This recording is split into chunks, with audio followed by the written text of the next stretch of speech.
Good evening, everyone. Welcome back to my aquarium. Rebecca here. I hope everybody's had a lovely, restful, long weekend. And for those of you who haven't, I hope you have some rest coming up here this week. I hope your week is easy. And if not, may you have endurance.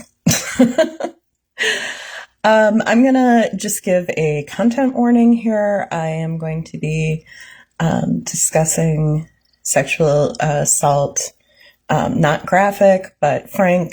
And so if that is not where you are at right now, then yeah, maybe come back to this later when you're in a better place. And I hope you're feeling better very, very soon. Much love to you.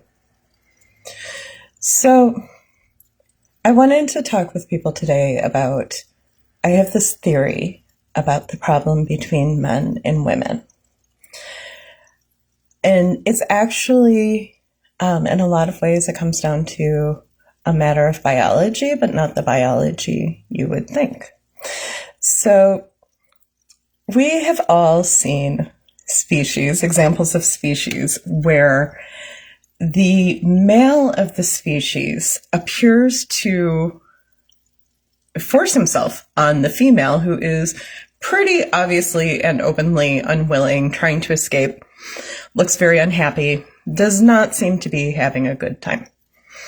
And I was like, maybe humans, or some humans anyways, kind of evolved much the same way. Where the males of the species were just like, oh, I want that. And we're just running, and perhaps had no awareness of the condition of the female that they were doing this to. And then as the females objected, and, perhaps this was a great surprise to them that, we don't like this. I don't know. But rape has been a pervasive problem among humans. And it's not the majority of men who behave like this. There's this really bizarre quirk where if you ask a man if you've ever raped someone, he will say no. If you say, have you ever engaged in this behavior that very, very, very, very super clearly describes an act of rape, he will say yes. So I'm not going to bother trying to figure out what the hell is going on there. Psychos are psycho, and who knows why psychos are psycho? They are just psycho. But it does give us an ability to do research, because they're shockingly forthcoming when, in anonymous studies. And this allows us to do research even outside of prison populations, because for years, most of the research done on sexual offenders obviously was done on people who had been caught sexually offending. And that's not necessarily a representative sample of sexual offenders. So what we know, here in America, is that it's only 6% of men who will sexually assault someone. Part of the problem is that each of them on average has 5 victims. So if 6% of the population is doing this to 5 people, and, obviously there's going to be overlap, but if we pretended there wasn't, the simple math would give us 30% of women, which is a lot of women. Now, the reason that I actually think that this is part of the overall problem between men and women, even though it is a minority of men who are engaged in this behavior, is because people who are not engaged in this behavior are often very, very, very blind to what's happening. The people who do this, they know what they're doing. They actually know, plan for, and take advantage of the way that this behavior impacts women.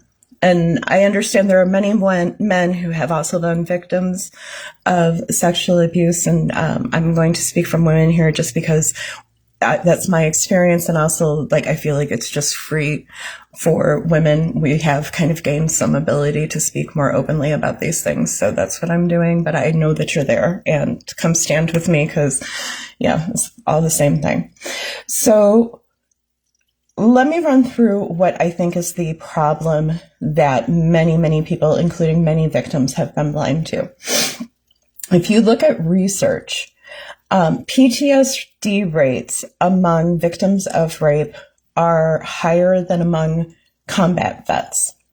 And in the first 6 weeks immediately following a sexual assault, so this would be, in order to be diagnosed with PTSD, your symptoms would need to extend past 6 weeks. But within the first 6 weeks, PTSD symptoms are almost universal. So I actually believe that there's a biological reason for this. And it was just, it's been within, the last 10, 15 years that scientists discovered there is a nerve that goes directly from our genitals to our brainstem.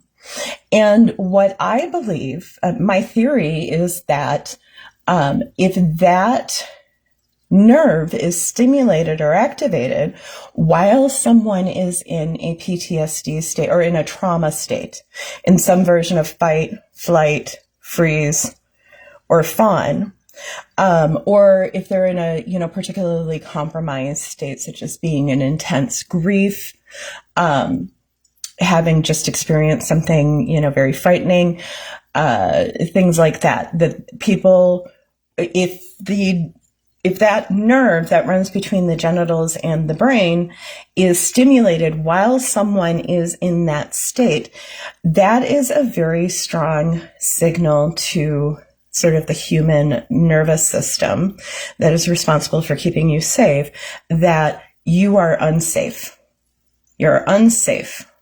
Your environment is unsafe.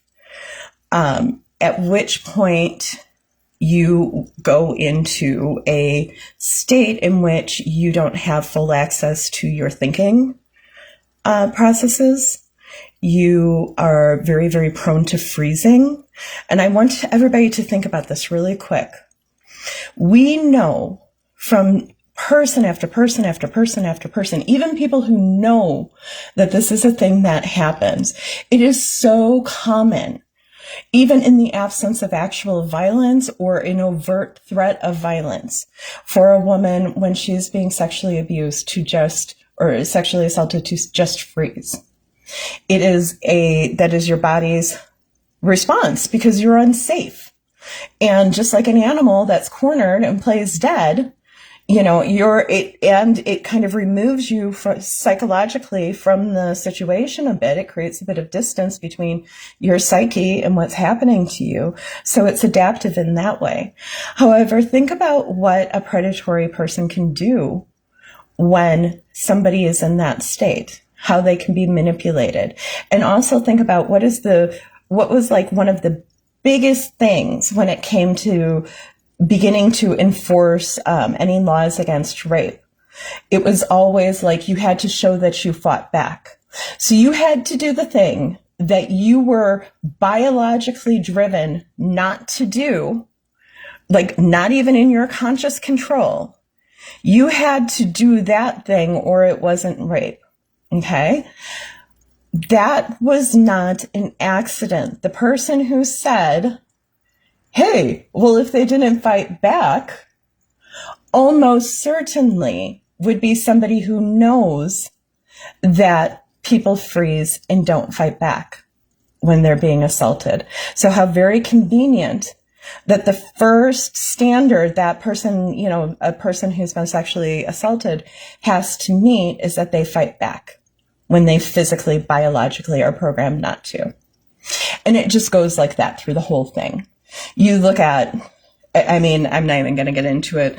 We're all very familiar with all of the excuses that are made for not believing people who have been sexually assaulted. Oh, why did you do that? You stayed with them. Why did you continue contact with them? Like, you have 6 weeks where, especially if you are not in a supportive environment where people know what's going on and you are able to process and grieve and deal with the feelings and work yourself out of that PTSD state without your life falling the fuck apart. Yeah, it's not cool. You're going to do dumb things. You're going to do dumb things, and then everybody will look at you and say, look at you, you're doing dumb things. And if you try to tell them what happened, they're not going to believe you, because look at you, you're doing exactly what somebody who had what happened to you, you're saying happened to you, exactly what they do. You're acting just like a person who, like, that's literally what we've done to people. We have taken the normal, expected, predictable problems that a woman experiences after being sexually assaulted and using them as evidence that she's lying, as evidence that there's something wrong with her. She's crazy. Like, it's sick and it's twisted. And further, I'm sorry, we're going to go dark here. I need people to really think this is a problem that we have been dealing with through endless generations. We know about epigenetics.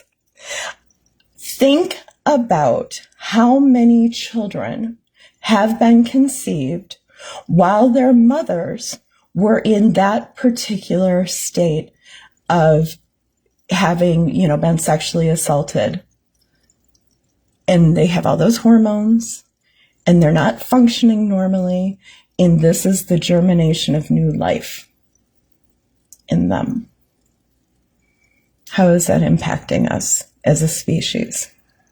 We don't even know, but it can't be anything good, right? And obviously we're not doing great.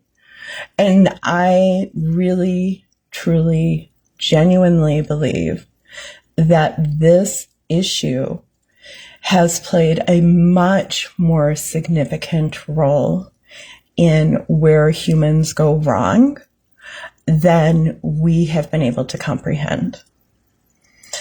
I think we're about to get an object lesson of what it looks like when the rapist and the predators and the pedophiles run everything. It's not pretty, but this is not new. This has been reality among human beings for a very long time. And again, it's not that the majority of men have been engaged in this kind of behavior, although a really disgusting proportion of men say they would if they thought they could get away with it. But when you think about the kind of damage that you're inflicting on another human being, these men who want to say, oh, women should be grateful to men because without us, what would you have? Well, if somebody is being put into a constant state of not even being able to access their thinking brains, like by you men, and then you want to stand around and be like, oh, look, we did stuff and you didn't do anything. Like, what is that? So anyways, I just, like I said, this is my theory. This is, I think, why this is one of these issues that women keep agitating for. And I think it can be really difficult sometimes. It's one of those things that is such a big issue. It's difficult to even see the impact of it in your own life if you have been the victim of sexual assault, because you've had to move forward in a compromised state, often doing things or experiencing things that cause further problems for you that you're then, responsible for because you're the one who did them. And you just move forward from there. It leaves you in, it just creates a mess in a person's life. How many solutions to problems have we not gotten because a woman has been destroyed by this kind of behavior? While some mediocre men just fails upward among their fellow predators. Like, why, how How can we solve our problems? How can we understand the world?